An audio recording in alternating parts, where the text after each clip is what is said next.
এবার ভোটের আগে ফের কড়া পদক্ষেপ নির্বাচন কমিশনের। আরও এক আইপিএস অফিসারকে অপসারণের নির্দেশ। ডিআইজি মুর্শিদাবাদ মুকেশ কুমারকে সরালো নির্বাচন কমিশন। তাকে ভোটের কাজে না রাখার নির্দেশ দেওয়া হয়েছে ইতিমধ্যেই। তার পাশাপাশি মুখ্য সচিবকে সে সংক্রান্ত বিষয়ে চিঠি দেওয়া হয়েছে নির্বাচন কমিশনের পক্ষ থেকে। আরও এক আইপিএস অফিসারকে অপসারণের নির্দেশ নির্বাচন কমিশনের। এ বিষয়ে আরো বিস্তারিত জানবো। ফোন লাইনে রয়েছেন প্রতিনিধি সত্যসুন্দর ভট্টাচার্য। সত্যসুন্দর, এই বিষয়ে ঠিক কি চিঠি দেওয়া হয়েছে নির্বাচনের কমিশনের পক্ষ থেকে? দেখো, মুর্শিদাবাদ রেঞ্জের ডিআইজি মুকেশ কুমারকে সরিয়েছে নির্বাচন কমিশন এবং এই মর্মে একটি নির্দেশ মুখ্য সচিবকে পাঠানো হয়েছে এবং মুখ্য সচিবকে জানানো হয়েছে যে আজ বিকেল 5টার মধ্যে 3 জনের নামের একটি তালিকা নির্বাচন কমিশনে জমা দেওয়ার জন্য। এই 3 জনের মধ্যে থেকে একজনকে বেছে নেবে নির্বাচন কমিশন মুর্শিদাবাদের ডিআইজি রেঞ্জের পদে।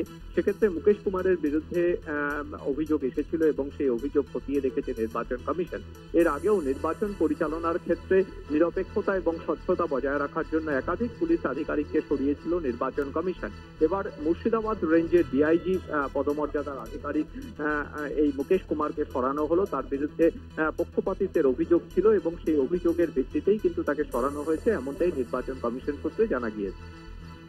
ধন্যবাদ তোমায়। আমরা কথা বললাম, আমাদের প্রতিনিধি সত্যসুন্দর ভট্টাচার্য ছিলেন আমাদের সঙ্গে ফোন লাইনে।